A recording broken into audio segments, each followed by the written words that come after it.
before a storm, there's a silence so profound.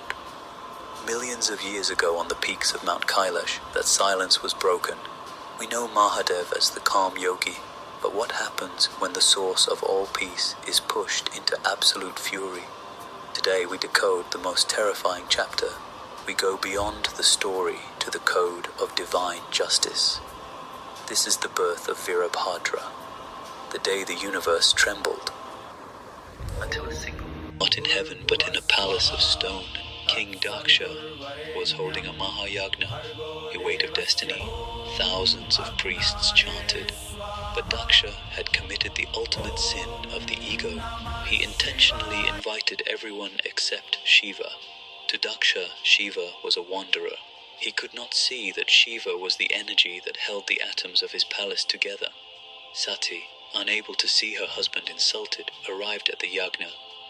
But the humiliation she faced there was too much for a goddess to bear. In a final act of protest, she stepped into the sacrificial fire. The yagna was no longer sacred. It was stained with the blood of the Divine Mother. At that moment, on the silent peaks of Kailash, Shiva opened his eyes. The third eye didn't just see, it felt. The vibration of Sati's sacrifice reached him like a tectonic shift. His Tandava, the dance of creation, turned into a dance of total destruction. Shiva stood up. His matted hair, usually flowing like the Ganges, now lashed around like serpents of lightning. In a burst of uncontrollable rage, he tore a lock of his hair and struck the earth. From that single lock of hair, amidst smoke and golden fire, rose a shadow that made the sun look dim. Veerbhadra had arrived. The battle at the yagna was not just between warriors and gods. It was a surgical strike against the ego. Veerbhadra's army, the Ganas, represent the wild, untamed forces of nature. When they descended upon the palace, the Devas, the celestial beings, tried to stop them. But how do you stop a force that was born from the creator of the universe himself? This is where the story gets intense. Veerbhadra didn't just defeat his enemies, he systematically dismantled every symbol of Daksha's pride, proving that no ritual is holy if it lacks humility.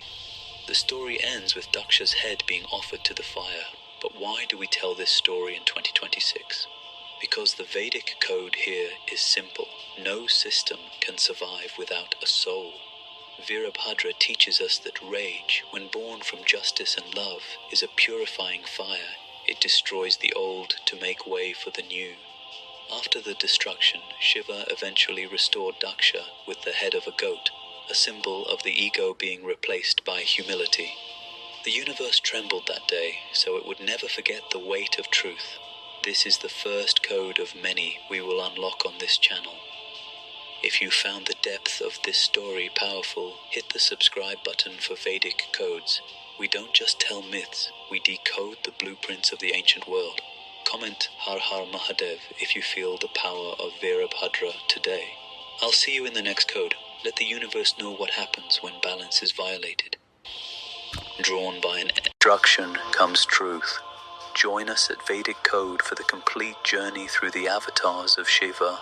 The saga of the destroyer has only just begun.